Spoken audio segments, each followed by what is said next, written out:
De retour pour cette troisième partie, toujours avec Pierre Jovanovic, c'est le sprint final. On va prendre des questions du public. Bah, la première question, c'est vrai, sur Nicolas Van Rensburg, tu m'as dit, bon, on ne connaît pas. Non, ça serait intéressant que monsieur Joe Guillain nous dise ce que c'est, parce que peut-être qu'il a fait des prophéties sur une chute économique, sur un effondrement économique, ça c'est possible. Hein. D'accord. Je me demande si c'est pas un voyant sud-africain. Il me semble avoir entendu parler de lui. Oui, c'est ça. Je crois que c'est un grand médium sud-africain qui avait annoncé à l'avance l'élection d'un président noir. Ah, genre oui. 50 ans avant. C'est ça, oui, il avait dit le mec, il avait vu tout le... Voilà. Du Sud Je ne sais pas s'il a parlé d'un effondrement économique ou pas. Si Joe Guillain, s'il peut nous remettre un message là, comme ça on pourra donner la suite. Voilà. Alors on me dit l'analyse à faire sur la situation des banques italiennes et allemandes. On l'a fait. T'en as parlé. On l'a fait. C'est catastrophique. Il avait posé sa question avant de toute façon de 21h. Mais effectivement, c'était catastrophique cette situation italienne, allemande. C'est la Deutsche Bank, la Commerzbank sous pression. Alors on me dit retour au réel dans le domaine financier avec des monnaies indexées sur le réel. L'or ne signifierait-il pas ces ruines de l'Occident et la fin de son hégémonie et de sa prospérité? Ne sommes-nous pas en train de cracher dans la soupe en espérant un tel retour au réel, puisque l'Occident c'est nous? Il demande si effectivement ça va pas nous plonger dans la ruine, l'Occident. Non, au contraire, je veux dire... C'est ce qu'on disait tout à l'heure, alors il a dû prendre ça en cours. Non, il a pris ça au début. Voilà, parce que on voit que toute la période du standard or, c'est la plus belle période de l'Europe. C'est ce que j'ai dit tout à l'heure. Venise, Florence, Paris, tous les plus beaux monuments ont été montés sous le standard or. Et au contraire, la raison pour laquelle les Américains ne veulent pas revenir à l'or, c'est parce que c'est l'Europe qui a le plus d'or. Évidemment. Et eux veulent maintenir l'hégémonie du dollar, ils veulent nous maintenir en esclavage. Mais ils ont fait quoi de leur or, les Américains? D'abord, il faut savoir que l'or qui est à Fort Knox, c'est le professeur Antal Fekete qui montre ça dans son livre Le retour au standard or, que c'est majoritairement pas du 14 carats. Non, c'est mélangé avec du... C'est pas du 24 carats. C'est pas du 24 carats, mais ils l'ont mélangé avec un autre métal. Et ils ont essayé d'arnaquer la Bank of England, ils ont essayé d'arnaquer... Ils leur ont refilé de l'or sale, on va dire ça comme ça. Et dans mon livre 666, vous avez même des documents de la Bank of England où les essayeurs se plaignent. Ils se plaignent que les Américains essaient de les entuber avec des mauvais lingots d'or. C'est absolument énorme. Il faut savoir parce que là, toute la génération qui nous regarde, il faut savoir qu'à partir des accords de Bretton Woods, donc 1945-46, jusqu'en 1971, tout pays qui avait des excès de commerce extérieur en dollars, il lui suffisait de renvoyer ces dollars aux États-Unis pour que ça soit remplacé par des lingots d'or. Et donc de 1945 jusqu'en 1960, pendant 20 ans, et c'est comme ça que les Américains ont progressivement perdu tout leur stock d'or.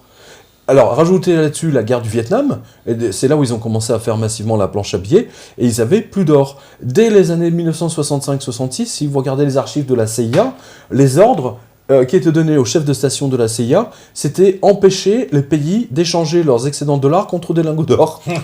Non, gardez le papier, voilà.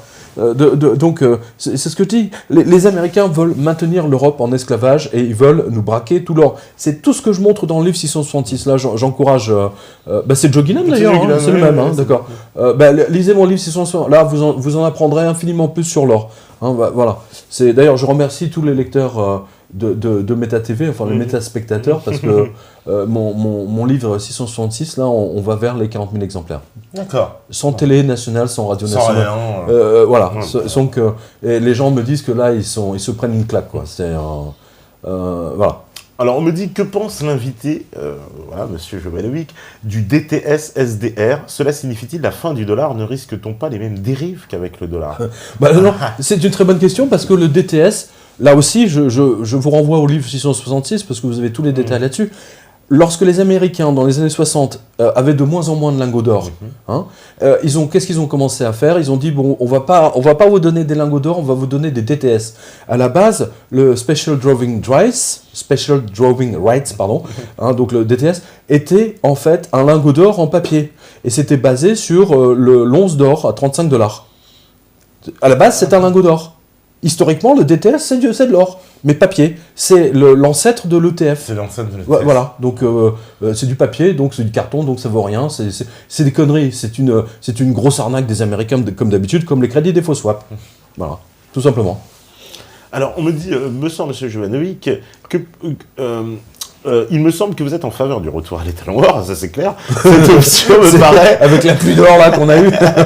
Cette option me paraît être à l'encontre de l'augmentation de la population, de la productivité grâce à l'innovation technologique, étant donné que l'or existe en quantité limitée. Comment peut-on conjuguer ces deux paramètres? Parce qu'il dit, quand on va garder la... la question est pertinente, C'est une question qui revient souvent. Et moi aussi on me l'a dit, on me dit, mais si on a notre stock d'or, on émet, on va dire, la quantité de monnaie. Comment croyez-vous qu'il faisait en 1900 c'est la question. En 1900 il produisait, non? Enfin, moi j'imagine. Non, en fait, le rôle des banques à l'époque, c'est que, par exemple, on va dire pour la construction de la Tour Eiffel, voilà,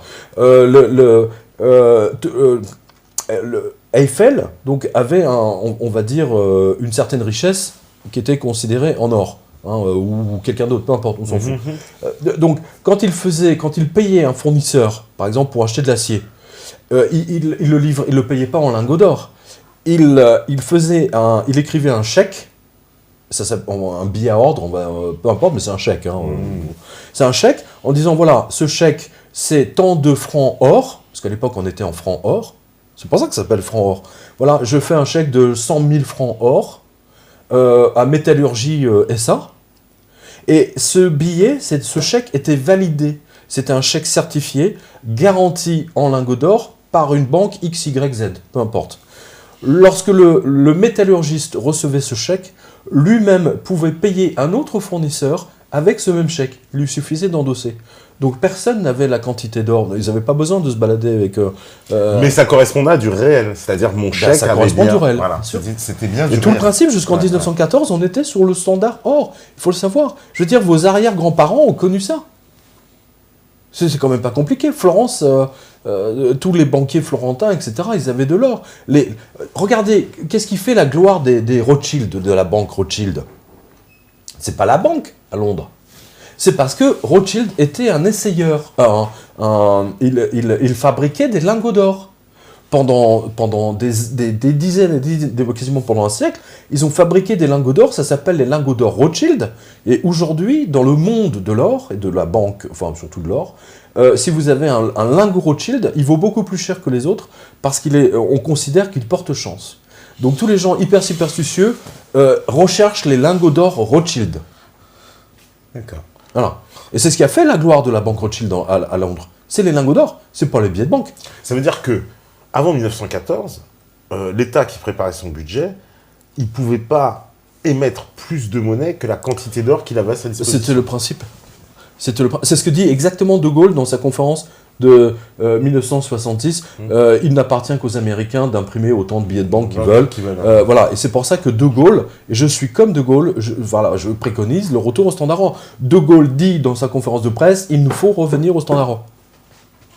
J'invente rien là. Je veux dire, De Gaulle quand même, mais c'est autre chose, hein, c'est vraiment, il était au courant de tout. Hein. Bon, on ne peut pas l'empêcher de lui dire qu'il n'était pas visionnaire, parce qu'il avait compris beaucoup de choses. Comme Adolphe Thiers. Comme Adolphe Thiers. Alors, on me dit, que pensez-vous des monnaies locales complémentaires? Voyez-vous dans ces monnaies basées sur les économies une alternative crédible à notre système capitaliste actuel? Non. Je vois là-dedans une arnaque. Ah ouais. Je vais vous expliquer l'arnaque.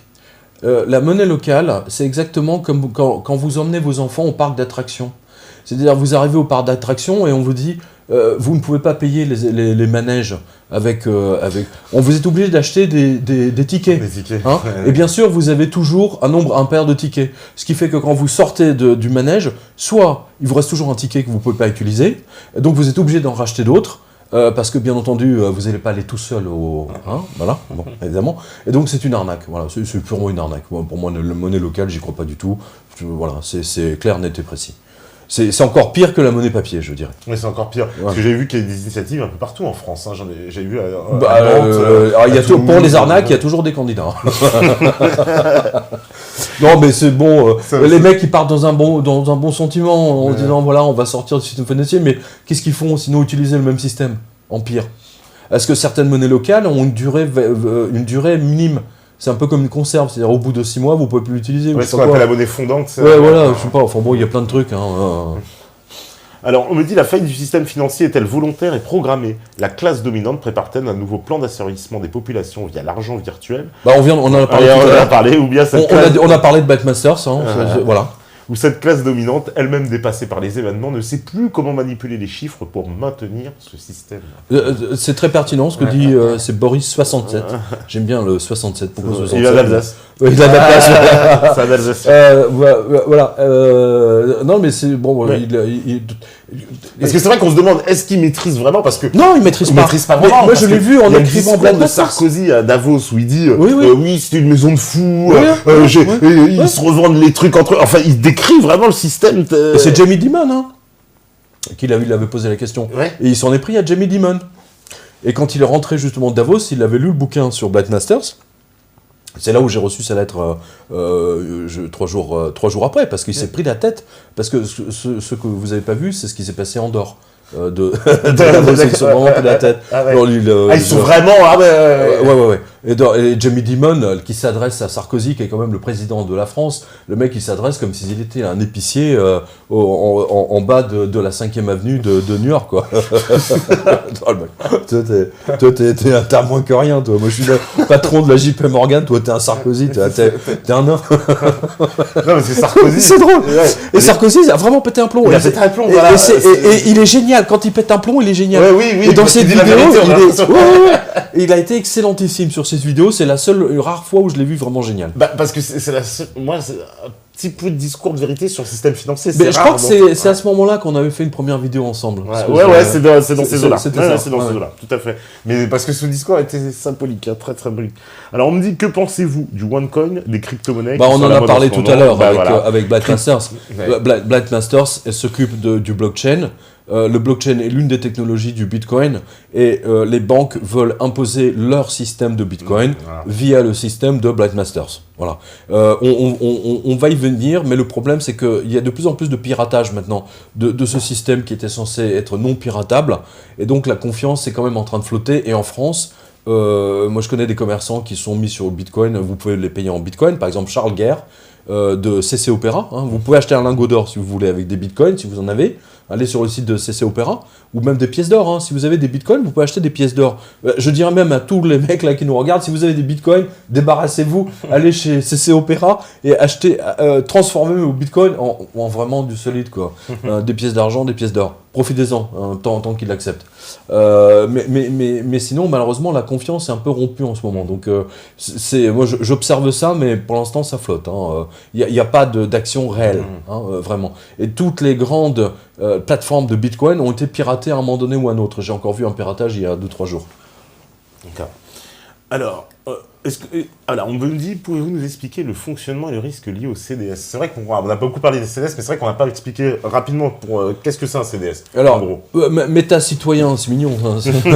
Alors, cher méta-citoyen, on a une émission ensemble sur Black Masters, justement, celle qui a promu le CDS. Le CDS, ça veut dire Crédit Défaut Swap. En français, la bonne traduction, c'est permutation de l'impayé. Autrement dit, on prend une assurance chez quelqu'un au cas où une tierce personne ferait défaut de paiement. Sauf que ce n'est absolument pas encadré, ce n'est pas comme les assurances qui sont obligées d'avoir des capitaux énormes pour parer à toute éventualité. Les CDS, et on l'a vu en 2008, les CDS ont explosé, et ça a explosé beaucoup de banques, dont AIG, beaucoup d'assureurs. AIG était le plus gros fournisseur de crédit défaut swap. Tous les gens qui étaient assurés contre la faillite de Lehman Brothers étaient assurés chez AIG. Et c'est AIG qui a été obligé de payer tous les impayés de la Lehman Brothers. C'est une assurance, mais sans l'encadrement qui est lié aux compagnies d'assurance. Voilà, vous en découvrirez beaucoup plus dans le livre Blight.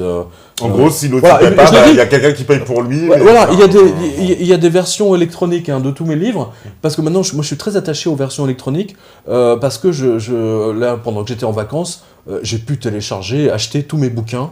J'ai pu lire une quantité de bouquins, toutes les nouveautés, tranquille. Et en 2 secondes, c'est directement dans ta tablette. C'est absolument génial. Alors bon, c'est pas le plaisir du livre, c'est sûr. C'est pas la même chose. Pour prendre des notes, c'est très très emmerdant. Mais pour lire, le dernier bouquin de Patrick Buisson, par exemple, je l'ai acheté en numérique. Je l'ai eu avant tout le monde. D'accord, en plus, ça il était disponible avant, d'accord. En plus, je l'ai eu avant tout le monde. Voilà, donc pour les CDS, hein, vraiment, c'est Blight Masters. Et c'est là, vous avez non seulement l'historique des CDS, mais c'est très intéressant. Parce que les CDS, c'est ce qui a déclenché la crise des subprimes. C'est ce qui a déclenché la faillite de toutes les banques. Aujourd'hui, la Deutsche Bank est en faillite à cause des CDS qu'elle a signés. Et les CDS, il y en a partout, dans toutes les banques. Surtout la Deutsche Bank. Surtout la Deutsche Bank. Surtout la Deutsche Bank. Mais les banques françaises aussi. Parce que la Société BNP, Générale... bien sûr, BNP, Société Générale. Les trois banques les plus dangereuses, allez sur quotidien.com, j'ai fait un grand papier là-dessus. Les 3 banques les plus dangereuses en Europe sont numéro 1, Deutsche Bank, numéro 2, Société Générale, numéro 3, BNP. Voilà. Mais je considère la BNP comme la banque la moins pourrie en France. D'accord. Donc, et je répète à tous ceux qui ont des comptes à la Banque Postale, quittez-la le plus vite possible, allez à la BNP. D'accord. On me dit, bonsoir Pierre, demain tout s'effondre, faillite générale, l'or monte à 10 000 €. Votre plan B, c'est quoi? La petite maison, le puits, le jardin, l'avez-vous déjà prévu? Absolument, bah oui. Bah, j'ai toujours dit, hein, non mais c'est vrai, il a raison de le rappeler, j'ai toujours dit à la radio, depuis 2008 je dis, avant les lingots d'or, avant les pièces d'or, la maison, le jardin, le potager et le puits. C'est la chose la plus importante. Voilà. Après, si vous avez ça, vous êtes tranquille. Après, les pièces d'or, les pièces d'argent, c'est secondaire. Hein, parce qu'il y aura un chaos phénoménal, hein, ça c'est évident. Mais ça va provoquer parce que les Français ne vont pas réagir comme les Grecs et les Chypriotes. Hein. Les Chypriotes, ils ont trop de soleil. Bah, ils sont faits, en plus on les a mangés aux petits oignons, on a fermé les banques le dimanche, ils sont réveillés le lundi. Comme en Argentine. Ouais. Comme tout en est Argentine. fermé, qu'est-ce qui se passe? Mais en Argentine, ils se sont révoltés. Ils hein, sont ça révoltés les a en pas empêchés- Argentine, ça a été... ça n'a pas empêché qu'ils ont été ruinés. Oui, parce qu'en plus, en Argentine, les banques ruines, etc., c'est comme si on est reparti à zéro, c'est ça? On a dit, bon, on élimine toutes Bien les sûr. dettes. Et on Mais la repart à même zéro. chose a eu lieu en Turquie, hein, 2-3 ans avant. Personne n'en a jamais parlé. Les épargnants turcs ont été ruinés par les banques américaines, il faut le savoir. Et au Brésil aussi, ça s'était passé quand ils ont changé de monnaie, ils avaient aussi... Bien sûr. on enlève toutes les dettes, mais en fait, tout le monde est ruiné, on repart à Bien zéro, sûr. quoi, en fait. Ouais. Rien ne vaut le physique. N'ayez aucune épargne aujourd'hui en monnaie. Gardez ce qu'il faut pour payer les factures, quoi. Et tout ce que vous avez, mettez-le en pièces d'or, pièces d'argent. Planquez ça chez vos parents. Ne mettez surtout rien dans le coffre de la banque. On a vu à Athènes, ils ont fermé les banques pendant 3 mois ou 2 mois, je ne sais plus. Et les gens n'avaient même pas accès à leur coffre. Interdiction d'aller au coffre. Voilà. Et ils n'ont pas quand même ouvert les coffres, non. Ils auraient pu. Ils auraient pu. Genre, ils auraient pu voter une loi. Hein. Ouais, au point où on était. Aujourd'hui, vous ouvrez un coffre à la banque, à la BNP par exemple, la BNP est obligée d'avertir immédiatement le fisc comme quoi vous avez ouvert un coffre. Et comme ça, le fisc, il peut me dire qu'est-ce qu'il y a dans le coffre aussi. Voilà. Exactement. Alors, on me dit, avons-nous une autre option que d'acheter de l'or, de l'argent? Est-il intéressant d'investir son épargne et de faire un prêt avant que le système ne s'effondre? Voilà, c'est vraiment à vos risques et périls. Hein. Ouais. Lui, c'est un joueur, lui. Hein. Il faut aller au casino. Lui, il dit des biens quand même, des murs. Est-il possible que nous échappions à un remboursement de ce prêt si la crise venait? Ah non, il dit j'achète le truc et après... Ouais, non, mais je comprends ce qu'il dit. Ouais. Parce que c'est une question qui revient très souvent. On a vu ce qui s'est passé lors de la crise de 1929. Donc 1930, 1931, 32. Il y a eu 600 banques, grosso modo, qui ont fait faillite aux États-Unis. Donc, bien entendu, il y avait des gens qui avaient des prêts dans la banque B qui a fait faillite, mais les emprunts, les actifs, on va dire, de la banque B ont été rachetés par la banque Z. Et donc, les gens étaient obligés de rembourser à l'autre banque. La même chose risque de se passer là. Sauf s'il y a un arrêt total, global. Ce qui peut se passer. Mais on pourrait pas dire, les dettes elles repartent à zéro, on annule tout, on fait table rase. C'est ce qu'on faisait... du temps de Rome et de la Grèce. Hein. À un moment donné, on disait tous les 15 ans, ou je sais pas combien, on disait voilà, on remet toutes les dettes à tout le monde, enfin quasiment pas toutes, hein, mais on faisait le ménage. L'Allemagne, ce qu'elle a fait après la guerre, après la Seconde Guerre, l'année zéro, non, c'est pas ça, ils ont dit en gros, ils ont tous... Non, l'Allemagne, elle a été obligée de rembourser les réparations de guerre. Elle a remboursé la réparation de guerre, mais ils ont pas... Avec la monnaie de singe. Avec de la monnaie de singe. Bravo. Ouais. C'était le grand banquier central allemand, Schacht, qui avait organisé le truc. Et de toute façon, ils ne pouvaient pas rembourser, donc ils ont fait tourner la planche à billets. Ça a donné Weimar. D'accord. Mais après la Seconde Guerre... Vous savez, la fameuse chanson, la fameuse chanson des années 20, Welcome, Willkommen, bienvenue, il y a eu une comédie musicale là-dessus. Ça, c'est typique de ce qui s'est passé dans les années... tous les artistes qui ont foisonné parce que l'argent ne valait plus rien, donc il fallait tout dépenser tout de suite. Et donc les gens passaient leur temps à s'amuser dans les cafés, dans les restaurants, dans les boîtes de nuit. C'était incroyable. C'était vraiment incroyable. L'argent ne valait plus rien. Les gens vivaient au jour le jour quasiment. Les fameuses années folles. Oui, les années pas si folles que ça. Mais on veut nous les présenter comme les années folles. On veut nous les présenter comme ça. Mais c'est les années les plus folles pour ceux qui avaient de l'argent. Hein, mais pas pour ceux qui... Toutes les aristocrates viennoises qui se sont prostituées aux paysans viennois pour avoir quelques œufs ou un poulet, hein, pour eux, c'était pas la joie. Voilà, on peut pas considérer que c'était des années folles pour ces gens-là. Parce que oui, mort aux pauvres, comme on dit. Hein. Et cette crise en 1929, parce qu'à part des États-Unis, elle touche l'Europe, mais tout le monde est touché, même par exemple l'Amérique du Sud, tout le monde. Tout le monde. Il y a eu un retrait des capitaux, toutes les banques ont fermé les robinets, tout le monde. Ça a été global. Et c'est déjà ça. L'Amérique du Sud un peu moins, mais l'Europe gravement. Parce que ça a donné la faillite, on en a parlé tout à l'heure, la fameuse Kreditanstalt qui a amené Adolf Hitler au pouvoir. Parce que ça veut dire que la faillite, la situation de la crise économique de 29, c'est déjà du... J'ai mis à taper dessus, il y a plein d'or qui sort. C'est la tête à John Lowe. Attends, bouge pas. Non mais c'est drôle. C'est déjà du système, parce que lui s'appelle le système. Tout système à papier-monnaie, c'est du John Lowe. C'est déjà du John Lowe. Regardez, on va le montrer aux spectateurs. Voilà. Je sais pas si on peut faire un plan fixe sur la caméra là. Oui, on va le voir. Ah bah on le voit. Allez. On le voit bien là ? Là, celle-là. Non, ici. Voilà. Pardon, excuse-moi. Voilà, on le voit bien là. Voilà. Regarde, John Lowe, il y a une pièce de théâtre qui circule aujourd'hui avec Laurent Deutsch. Oui, Laurent Deutsch, Stéphane Guillon, ouais. Voilà, Le Système, ça s'appelle. C'est le système John Lowe. Ouais. Ils n'ont pas osé mettre John Lowe, je sais pas pourquoi. Le pouvoir et l'argent, c'est le numéro de Nouvel Observateur. Ils ont mis John Lowe, le baron Rothschild, Greenspan, etc. et Blind Masters à la une. À la une, ouais. Incroyable. Attends, je crois que j'ai perdu mon micro. Ah, t'as perdu mon micro, ouais. On va récupérer. Hop. Attends, je vais le tenir. Ça va être plus simple. Voilà. En dessous, il y a un film qui a été fait par Arte. Là, je vous encourage à regarder ce film parce que vous l'avez sur le replay d'Arte ou peut-être même sur YouTube. Et il y a même un dessin animé canadien sur John Lowe, sur l'invention de la monnaie de singe. Mais là, en régie, est-ce que vous pouvez nous passer Sympathy for the Devil des Rolling Stones ? Parce que c'est John Lowe. D'accord, on le mettra... la chanson de Mick Jagger, ouais. C'est... parce qu'il avait lu Le Maître et Marguerite de l'écrivain russe Bulgakov, et dans ce livre, il y a la scène où le diable arrive, et il fait tomber des billets de banque sur les spectateurs dans un théâtre russe, et les gens sont hyper contents, etc. Et quand il sort du théâtre, tout disparaît. Et c'est exactement comme dans le film La beauté du diable de René Clair avec, je sais plus, je crois que c'est Philippe. Il faut le remettre sur... Il faut le remettre, d'accord. Ouais, bah oui, ça glisse. J'arrive pas à le coincer, il manque un bout là. Alors, attends. Non, voilà, parfait, si ça devrait le faire. Ça devrait le faire ? Ça devrait le faire. Normalement, la régie de Faracine, c'est bon. Voilà, là ça devrait le faire, voilà, ça devrait tenir. Voilà, donc John Lowe est plus que jamais.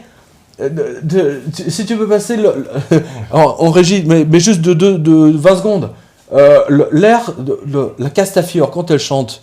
Oui, la Castafiore. Quand elle chante l'air des bijoux, c'est un écho de John Lowe. C'est le Faust de Gounod.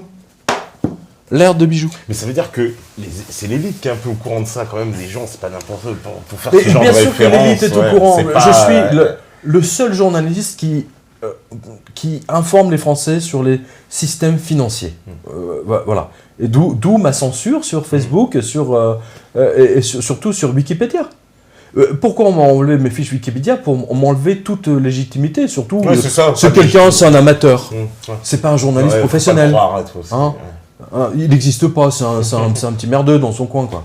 Hein, voilà, c'est ça l'idée. Hein, c'est surtout ne pas montrer que mon livre Enquête sur l'existence des anges gardiens, ça se vend depuis 25 ans dans plein de pays, etc., et surtout en France, et que j'ai écrit 12 livres. Et que surtout que je suis journaliste professionnel quand même à la base. Ouais, bien sûr, hein, bah oui. Voilà, mais les gens ne doivent pas le savoir, c'est pour ça qu'ils ont enlevé ma fiche Wikipédia. Alors on me dit, savez-vous quel endroit à New York, après le 11 septembre, ils ont trouvé le plus de débris humains et le toit la Deutsche Bank, un signe du ciel. Il y a surtout aussi, puisqu'il parle du 11 septembre, le fait qu'il y a eu justement de l'or dérobé dans les... Oui. Non, ils ont déménagé 200 tonnes d'or 200 tonnes d'or. Une semaine avant. Et on a retrouvé un camion aussi dans les sous-sols avec un fourgon blindé justement de transport de fonds, avec les portes ouvertes, etc. Et il n'y avait plus d'or dedans. Mais par contre, ça se voit qu'ils étaient partis un peu précipitamment, quoi. Enfin, là, bon, c'est énorme. C'est absolument énorme. Alors on me dit, que pense M. Jovanovic d'un éventuel abandon du dollar comme monnaie d'échange internationale avec les répercussions que cela pourrait avoir? Les Américains sont pas prêts à ça. Parce que maintenant, il y a de plus en plus de pays qui payent avec autre chose. Par exemple, il y a tout un tas d'accords qui sont passés en ce moment avec les Russes, où les Russes payent. Ils veulent se passer du dollar, ils l'ont annoncé officiellement. Les Chinois avec les aussi. Chinois, les BRICS, quoi. Voilà, mais c'est surtout au niveau du troc. Parce qu'en fait, au-dessus de ça, vous avez le troc. Par exemple, les Russes vont vous livrer, je sais pas, on va dire 200 millions de dollars ou d'euros de pétrole. Ils vont matérialiser ça sur le papier en monnaie locale. Et ça s'arrange comme ça. Les premiers à signer cet accord avec les Russes, je crois que c'était même la Serbie. Et tous les autres pays ont signé. Moi, je pense qu'il n'y a aucune conséquence. On s'en fout de vendre de l'or. On s'en fout. Ça n'a aucun intérêt. Ça n'a aucun intérêt, mais c'est-à-dire que les Américains... C'est-à-dire tous les mecs qui ont leur matelas rempli de dollars, eux, ils vont pleurer, c'est sûr. C'est tous ces mecs qui n'ont pas transformé leur dollar en physique. Voilà, en physique. On revient toujours à ça, hein. Ouais, tu as remarqué On revient toujours à ça. Ils vont se faire avoir. Particulièrement les pays pétroliers, puisque c'est eux qui ont beaucoup de réserves en Bien sûr. Mais que font les pays pétroliers en ce moment? Ils ont tout diversifié. Ils ont acheté toute la France, l'Espagne, l'Italie. Marbella, par exemple, la ville de Marbella en Espagne, elle appartient aux Saoudiens. Les Saoudiens, oui. C'est incroyable. On me dit, avez-vous des nouvelles de Hanjin Shipping? On en a parlé tout à l'heure. Ils sont toujours en faillite. En ce moment, ils essayent de simplifier, effectivement, de ventiler les marchandises, mais c'est très très difficile. C'est un vaste capharnaüm, pour rester poli. Oui, j'en ai parlé récemment parce que dans la revue de presse, vous avez une info comme quoi à l'île de la Réunion, par exemple, tous les prix d'expédition de marchandises par bateau vers la France, par exemple, ont augmenté. Les prix ont bondi de 30 à 40%. Vous avez l'info allez sur quotidien.com. Donc ça veut dire que les prix après se répercutent. Bien sûr, parce que vous avez 180 bateaux porte-conteneurs de Hanjin, ou je ne sais pas combien, qui sont immobilisés. D'accord. On me dit au XIIIe siècle, Saint-Louis créa l'écu sur les conseils de saint Thomas d'Aquin, une monnaie qui se voulait la plus stable possible au niveau de sa valeur, tout en ayant une valeur ne correspondant pas au prix de l'or fondu pour en constituer les pièces. Pensez-vous que nous puissions avoir une révolution économique aussi importante que ce qui s'est passé en France il y a 700 ans? Bien sûr. Bon, en fait, ce ne sera pas vraiment une révolution, parce qu'on revient à quelque chose qui a déjà existé. On en a parlé tout à l'heure. C'est ça. Donc tout simple, la France a encore de l'or. On n'est pas... Techniquement, oui, on est censé encore avoir 2100 tonnes, je crois. Ah, c'est un beau parcours. Oui, c'est un beau parcours. Mais c'est ce que j'ai dit tout à l'heure. Les plus beaux stocks d'or sont en Europe. Et quand même, la moitié a déjà été volée, entre guillemets, par les États-unis. C'est ce que je montre dans le livre 666. Parce que tous, ils ont mis leur stock d'or. Le Mexique, les Suisses, les Hollandais. Ceux qui se sont fait le plus dépouiller, c'est les Belges.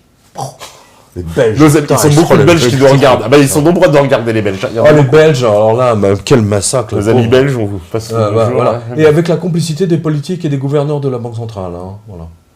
Non, la CIA a fait un là-dessus, ils ont fait un Parce qu'en plus, petit rappel pour ceux qui n'avaient pas vu l'émission dans le livre, c'est vrai qu'on en avait parlé, mais c'est que tous les pays ont filé leur or parce qu'on leur disait, ils seront en sécurité là-bas. Ouais, les Russes vont arriver.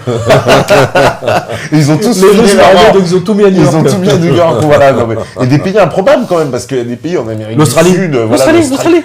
Attends, les Américains, ils ont braqué l'or des Australiens. Où y a-t-il le plus de mines par rapport après l'Afrique du Sud, c'est en Australie. C'est en Australie. Eh ben non. C'est les mecs, ils ont mis leur or à Londres ou à New York, je sais plus. C'est un truc Donc tous ces pays, on peut dire que leur or, ils n'ont pas de chance de le revoir. En tout cas, il peut disparaître pour le moment. L'Allemagne qui a tenté de le récupérer, on a vu, ça c'est toujours pas de nouvelles. Et les autres pays, ils osent même pas demander en fait. Là, il y a une question très intéressante. Il dit. Grosse Dana. Ouais. RR, non. Ah, RR, il dit si je comprends Pierre Jovanovic, qu'il est contre toute création monétaire. Pour lui, la monnaie, c'est l'or et l'argent. Même si je trouve le système de création monétaire actuel par le crédit étrange, voire crapuleux, le retour à l'étalon or est pour moi absurde. Ne vous énervez pas. Si un pays découvre une mine exceptionnelle d'or, alors il devient riche du jour au lendemain. C'est vrai. L'or gratos volé aux Incas, c'est fini cette époque. J'imaginais plutôt le genre de système de régulation de masse monétaire au niveau national, plus d'euros bien sûr, avec un contrôle des capitaux et un ajustement des taux de change. En finir avec la fameuse triple libre circulation. La vraie richesse, ce sont les connaissances, agriculture et sciences. Et la force pour les garder. Oui, mais pour échanger l'agriculture, la science et tout le reste, il faut une colle. N'oubliez pas, l'argent, quand je dis l'argent, c'est pas le métal, hein, l'argent c'est avant tout une colle sociale. C'est ce qui permet à tous les hommes d'avoir des interactions entre eux, tous les échanges sociaux. C'est mieux que le troc. Hein. Voilà. Donc l'argent, c'est le système monétaire est une colle. Il faut le voir comme une colle. C'est ce qui permet à la société de tenir ensemble et de fonctionner normalement. Voilà. Non, moi, je ne suis pas contre toute création monétaire. De Gaulle, avec Jacques Rueff, avait fait tourner la planche à billets. Mais c'était une planche à billets en prévision d'une création de richesse. Alors, je vous donne des exemples très pratiques. Tout le système nucléaire français, donc toutes les recherches pour les centrales pour développer nous-mêmes notre propre industrie nucléaire, elle a été financée par la planche à billets. Mais donc c'était en avance.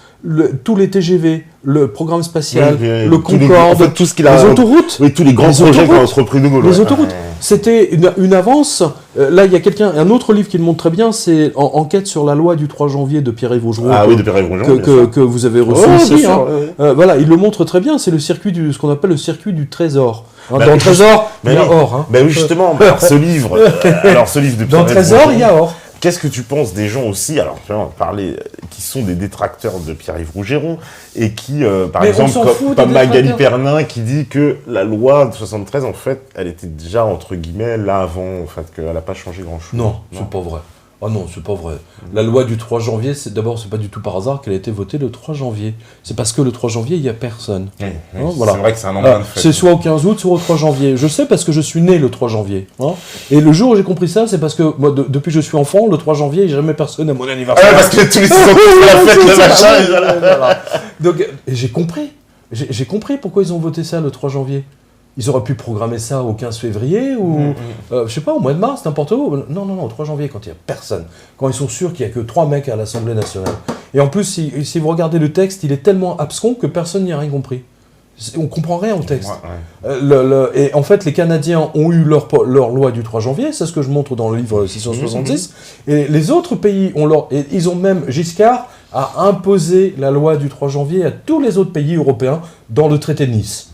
Voilà. Et je m'oppose formellement à ce que dit machin, il n'y avait pas de... Je ne sais pas qui c'est d'ailleurs.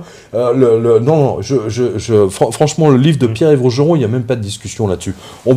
Peu importe ce qu'on pense de Pierre-Yves Rougeron, pas la personne, peu importe ce qu'on pense de moi. Je dirais que nos livres sont là et pour valider nos travaux et ce qu'on dit. Voilà, c'est aussi bête que ça. D'accord. Et on me dit, mais où part tout ce fric volé, il est forcément pas perdu pour tout le monde. Ah bah non. Il est surtout aux États-Unis, hein. Il est surtout... c'est quoi, la Fed, c'est un inspirateur, en fait, c'est eux qui... Non. Ce sont les familles, les grandes familles américaines, ce 0,001% qui possèdent quasiment la moitié des richesses aux États-Unis. C'est un peu comme le principe de 200 familles. Ouais. En France. Ouais. C'est le même principe, hein. Voilà. C'est le même principe, et ces 200 familles... Je sais pas, moi je sais pas, j'aurais 20 millions d'euros sur mon compte, ça va, ça me suffit, j'ai pas besoin de plus. J'ai assez pour assurer pour moi, pour mes enfants, etc. On peut pas faire des prévisions sur deux générations. Mais eux aussi, les anglo-saxons, ils considèrent que plus tu as de l'argent, plus tu es béni par Dieu. Le Dieu protestant, hein, voilà. Donc les mecs, quand ils ont $1 milliard, ils en volent 2. Quand ils ont 2, ils en volent 10. Quand ils ont 10, ils en volent 20 milliards. Et ensuite, c'est des trilliards. Quand vous regardez le classement des fortunes américaines, c'est plus en millions, c'est en trilliards maintenant. C'est incroyable. Alors c'est marrant ce que tu dis, parce que ça me fait penser à un film français avec Gérard Lanvin, où il espionne, justement il travaille dans une banque, puis il espionne ses banquiers à travers la porte, puis il donne les actions à ses potes, il donne le cours des actions en fait à ses potes, etc. Et dans ce film, À un moment, il y a une scène, justement, quand le banquier commence à découvrir que Gérard Lanvin, en fait, l'espionne, et il lui dit, mais vous savez, les gens comme vous avez 20 millions, et vous vous en contentez, vous pensez à rester. Il me dit, moi, quand j'ai 20 millions, je pense en faire 20 En plus, voilà. c'est ça. C'est une espèce de volonté de l'ego, c'est-à-dire une espèce de montrer j'en ai plus que toi. C'est à la limite ma bite est plus grande que la tienne, tu vois, c'est un peu ça. C'est un peu l'idée, hein. Je sais pas, enfin bon, chacun voit midi à sa porte, comme on dit. Moi, j'estime que passer une certaine fortune, c'est le principe des Scandinaves, hein. Les Norvégiens, les Danois, ils sont plus dans... Eux, ils imposent à 70% tous les milliardaires. Voilà. Oui. Eux, voilà. Le problème est réglé avec les Danois et les Norvégiens. Mais c'est une forme de pensée très spirituelle et très typique aux protestants. Alors que chez les catholiques, on n'a pas le droit de parler d'argent. L'argent, c'est sale. C'est un peu hypocrite. Mais c'est extrêmement hypocrite. Et en fait, c'est le plus teigneux. Les catholiques, dès qu'il s'agit d'argent, c'est le plus teigneux. C'est derrière votre dos, c'est... Alors que les protestants, on parle ouvertement. Bien sûr. Comme aux États-Unis, on affiche les salaires dans les entreprises. Bien sûr. Alors dans en France, on ne peut même pas demander à quelqu'un combien il gagne. C'est très Tu t'es payé? Je sais pas. Je sais pas.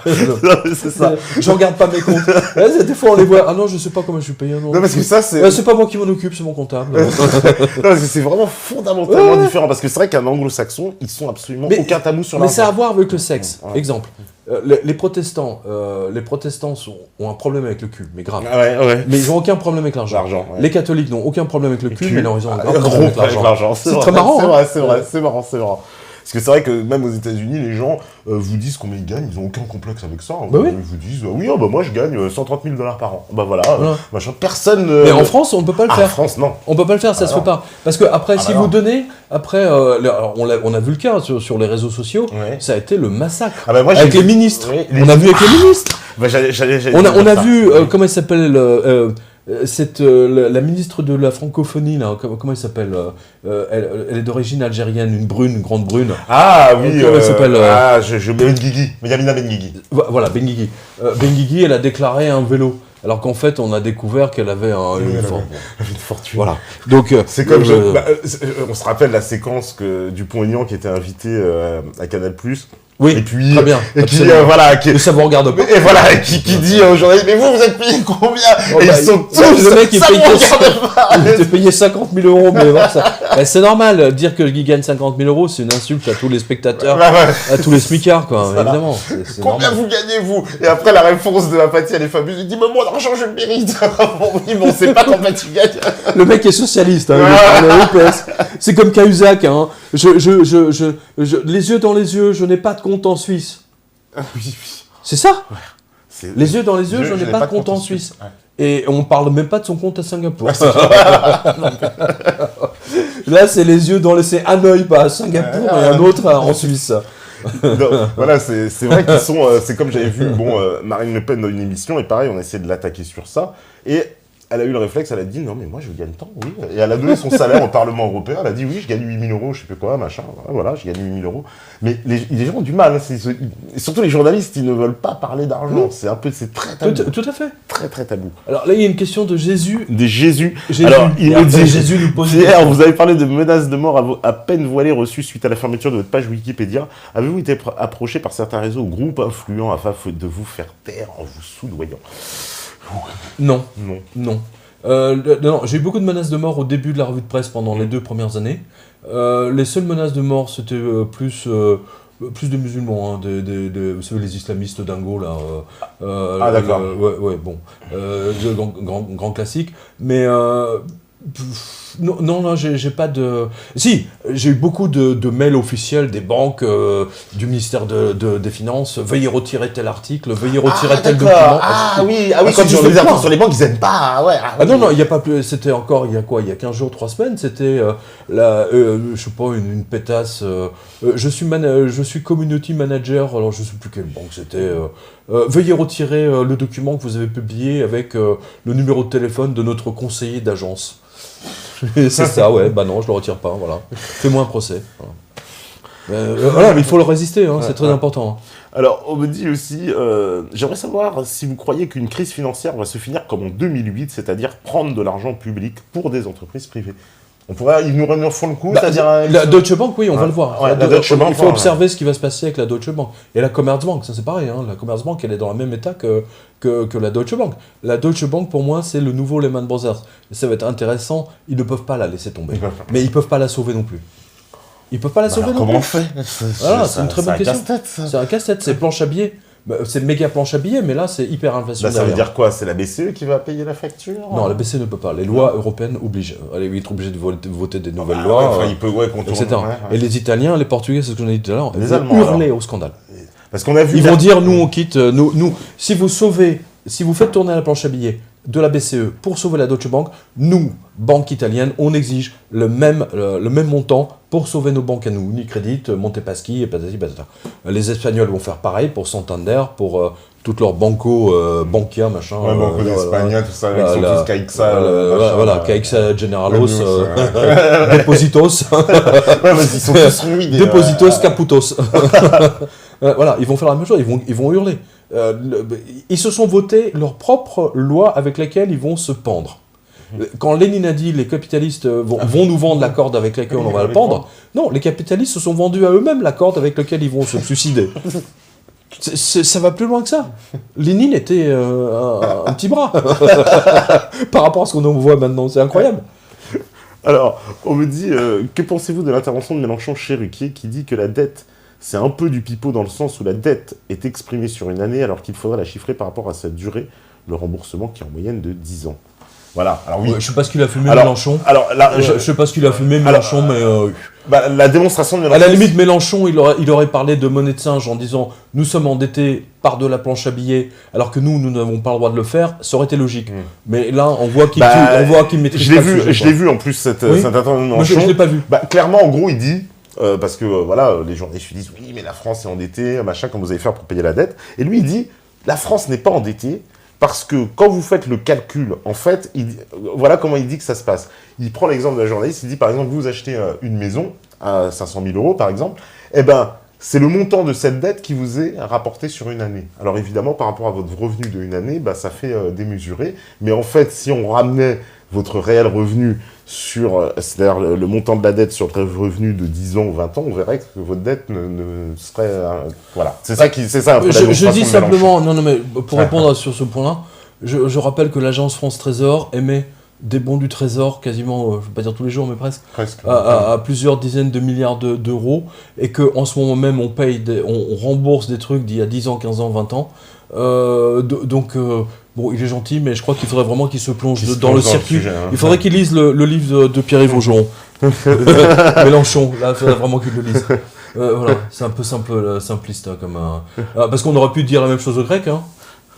Non, c'est marrant pourquoi il n'a pas sorti cet argument il y a 4 ans, 5 ans, quand la Grèce était... ou Chypre, hein, c'est maintenant... Non, franchement, non. On me dit, dans le cas d'un crash monétaire, comment pensez-vous pouvoir utiliser votre or au quotidien ? Dans un cadre de crash monétaire, comment vous comptez utiliser votre billet de banque qui ne vaut rien au quotidien. Voilà, moi je réponds pas à votre question, voilà, tout simplement. En faisant du feu comme dans Walking Dead, quoi. Voilà. Je vais lui redonner la réponse que je donne toujours. La presse française en 1940 disait les Allemands vont se fracasser sur la ligne Maginot, d'accord ? Et tout le monde était sûr que les Allemands allaient être arrêtés à la ligne Maginot. Les Allemands ont fait le tour. En 5 minutes, hein, ils sont arrivés en France, et il suffisait d'une journée pour qu'ils arrivent sur Paris. Lorsque l'information est arrivée aux Parisiens en disant que les Allemands sont arrivés en France, tout le monde a pris ses jambes à son cou, et tous les billets de banque marqués Banque de France ne valaient plus rien, en 1 seconde. Tous ceux qui ont fait l'exode en voiture pour payer les voyages, ils ont payé avec des pièces d'or et des pièces d'argent. Voilà. Les billets de banque ne valaient plus rien. C'est tout. Ouais. Voilà, donc c'est une réponse complémentaire. C'est une réponse complémentaire. L'histoire est là pour vous montrer qu'on a déjà toutes les réponses et que tous les cas, John Law est là pour nous montrer que ce qui va se passer, c'est déjà passé. Alors, jamais 203, c'est ce que je répète. Question intéressante, on me dit que se passera-t-il pour les personnes ayant contracté un crédit immobilier si leur banque fait faillite ? Mais on a répondu tout à l'heure. Ça va être racheté par une autre banque. La banque, on le voit tous les jours aux États-Unis quasiment. Tous les mois. Émilie, elle s'en sortirait bien, je dirais. Non, mais moi, mon crédit, il saute, je serais tranquille. C'est une question qui revient Oui, très constamment, souvent. oui, j'imagine, bah oui. C'est une question qu'on me pose régulièrement. Voilà. Donc, bon. Ouais, mais c'est sûr, ouais. Je réponds la même chose. Alors, on demande, peut-on investir dans la pierre, achat d'appartements, maison ou terrain? Bah, Bien sûr, c'est l'inverse, c'est carrément ce J'ai qu'il toujours faut. dit ça. Toujours ce qu'il Depuis faut. 2008, La pierre, je dis ouais. d'abord votre maison, le jardin, le potager, le puits. Voilà. Ah, donc il parle de maison, terrain. Bah, Voilà, c'est ça voilà. qui... Voilà. Ouais. Vous avez au moins vous avez En tout cas, ceux qui ont des grosses sommes de côté, ça c'est le plus dangereux. Ah, mais c'est eux qui vont se faire avoir. C'est eux qui vont le plus manger en fait. Ouais, ouais. Exactement, bien sûr, c'est eux qui. C'est pas le petit peuple. Pourquoi ils ont mis à 100 000 euros? Parce qu'ils ont calculé que 100 000 euros c'était acceptable pour la grande partie, alors qu'aux États-Unis c'est 200 000 $ ou 250 000 $. Hein. Il faut regarder sur fdic.org. .gov pour voir. 250 000 $. Mais c'est beaucoup plus qu'en France. En Europe, hein, c'est plus. clair. Ah, voilà. La garantie, on va dire. Voilà. On me dit quel est l'élément pratique qui peut faire tomber la Deutsche Bank. C'est vrai que... Ses engagements en CDS, ce qu'elle doit payer en CDS. C'est-à-dire, par exemple, demain, Wall Street perd 3%, voilà, c'est des milliards qui s'envolent. Et donc, les gens ont des CDS sur des actions, donc Apple, machin, etc. Payer, et Deutsche Bank a pris des engagements en crédit défaut swap, donc ils doivent banquer. Voilà. D'accord. Voilà. Alors, on me dit... avez-vous des nouvelles des BRICS quant à leur entente face au dollar? Que serait l'impact sur ces pays en cas de On a déjà faillite? parlé tout à l'heure. Ouais, on a déjà parlé un peu. Connaissez-vous un exemple de pays au standard or où l'économie allait mal malgré les bienfaits du standard or? Ah, il pose une question à l'inverse. Un pays qui est au standard or et qui va mal, ça existe? Aujourd'hui, non, il n'y a pas de pays au... De toute façon, ils sont plus au standard or aujourd'hui. Ils sont plus au standard or Mais à l'époque... depuis 71, on n'est plus au standard or. Hein, voilà. Mais je le dis toujours, on parle des 30 glorieuses. Hein, c'est un exemple que je dis toujours. Les 30 glorieuses, c'est quoi? Ben, c'est le standard or. C'est les 30 ans où les glorieuse, il y a or dans gloire. Glorieuse. Hein, voilà. Les 30 glorieuses en France, c'est le standard or. On revient au standard or. C'est-à-dire qu'on l'avait abandonné, on y revient. Absolument. Absolument. Donc, la Serbie était au standard or. Il y a même eu l'Union latine. À la fin du 19e siècle, les gens pouvaient payer en pièces d'or en Espagne. La même pièce était acceptée. C'était l'Union européenne monétaire avant l'heure, l'Union latine. Hein, elle a volé en éclats parce qu'il y avait des histoires de bimétallisme. Donc le bimétallisme, ça pose toujours un problème et il y a beaucoup trop de spéculation. Voilà. Mais techniquement, moi je vous rappelle que Venise... mais je réponds. Venise, c'est l'exemple toujours, pour tous ceux qui ont visité Venise. Venise, c'est l'exemple typique. Le duché a 600 ans au standard or. Regardez Venise. Celui qui a mis fin au standard or à Venise, c'est Napoléon. Il aura braqué tout leur or. Voilà, c'est tout. Il l'a ramené en France. Et il l'a ramené en France. C'est pour ça qu'on est au standard aussi. Bien sûr. Oh putain, il faut pas qu'il le réclame. Mais bien sûr. Mais bien sûr. Alors, mais évidemment. C'est ce que je raconte dans 666. Hein, c'est vraiment bien montré. Hein.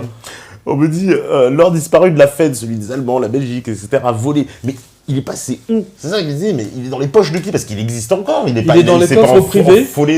Il y a beaucoup dans les coffres privés. Hein, beaucoup dans les coffres privés et beaucoup en Israël aussi. Beaucoup en Israël, si. On a le droit de me dire ça. Non, mais attends, tu prends l'Ancien Testament. L'Ancien Testament, c'est les textes juifs. Dieu dit, et ça aussi je le montre dans 666, le Dieu juif dit l'or et l'argent c'est à moi.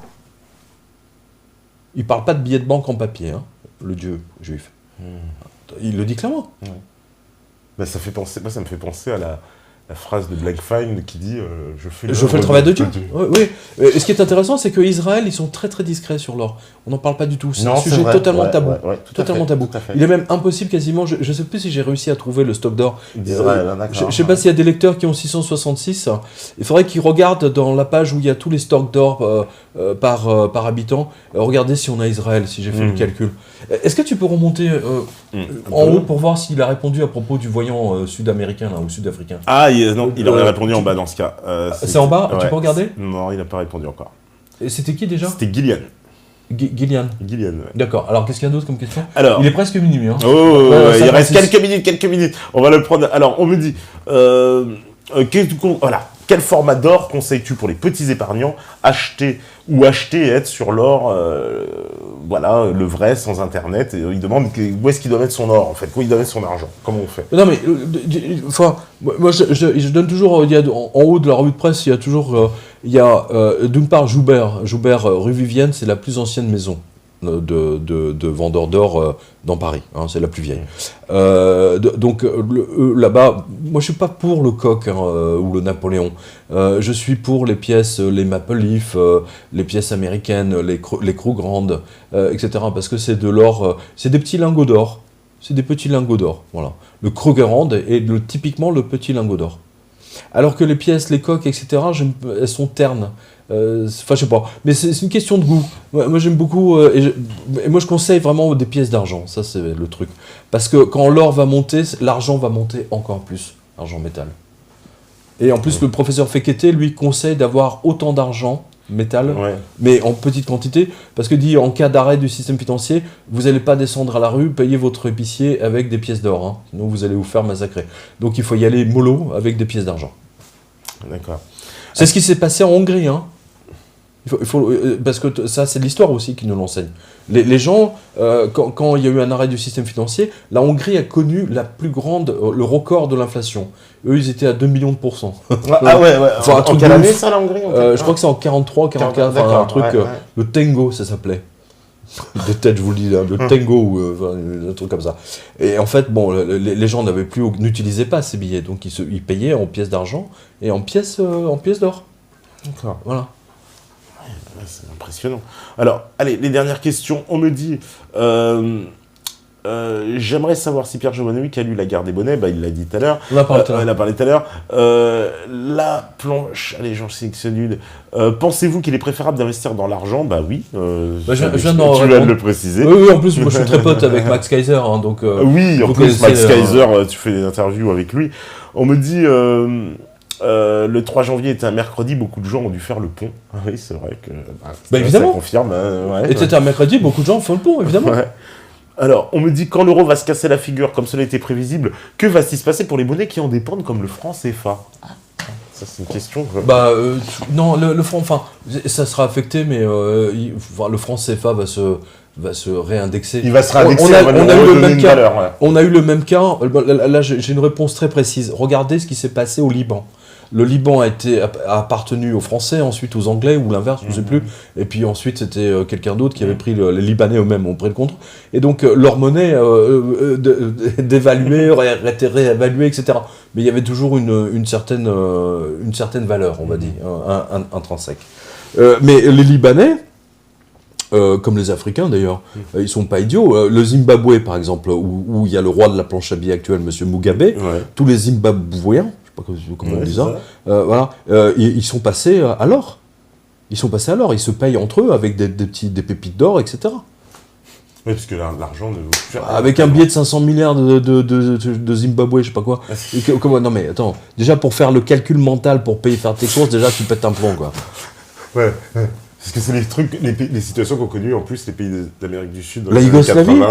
La Yougoslavie, on raconte la grand-mère qui allait faire ses courses et qui se retrouvait avec des billets de 500 milliards, pardon, excusez-moi, du peu, 500 milliards de dinars. Elle va acheter 1 kilo de patates et 1 kilo de tomates. Et le mec, le vendeur comme elle, il se crève les méninges pour savoir sur quel montant ils vont rembourser. Enfin, la monnaie, la monnaie. C'est pour ça que dans les pays... n'importe quoi. Moi qui ai voyagé un peu en Amérique du Sud, ils prennent le dollar partout. Ils préfèrent le dollar à la monnaie locale, souvent. Mais parce que les États-Unis, vous le savez très bien, ont imposé les gouvernements qui sont en leur faveur dans toute l'Amérique latine.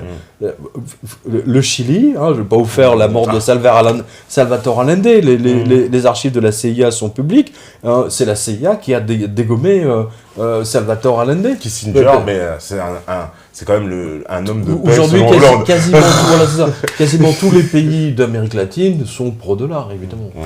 Mais rappelez-vous de la mésaventure de l'Argentine. Le peso argentin était... Un peso argentin égale $1 américain. Et du jour au lendemain, quand il y a eu la faillite, quand ils ont fermé toutes les banques, le peso argentin a été dévalué de 60 ou 70%. Les épargnants ont tout perdu. C'était la double peine, voire même la triple peine. On en a parlé au début ouais. de l'émission. Voilà, et ça c'était dans les années 80 au Mexique. Là, 2001. 2001 au Mexique. En Argentine. En Argentine, ah oui, ça c'est l'Argentine. Et au Mexique, c'est la grande crise, c'était dans les années 80 comme ça. Pareil.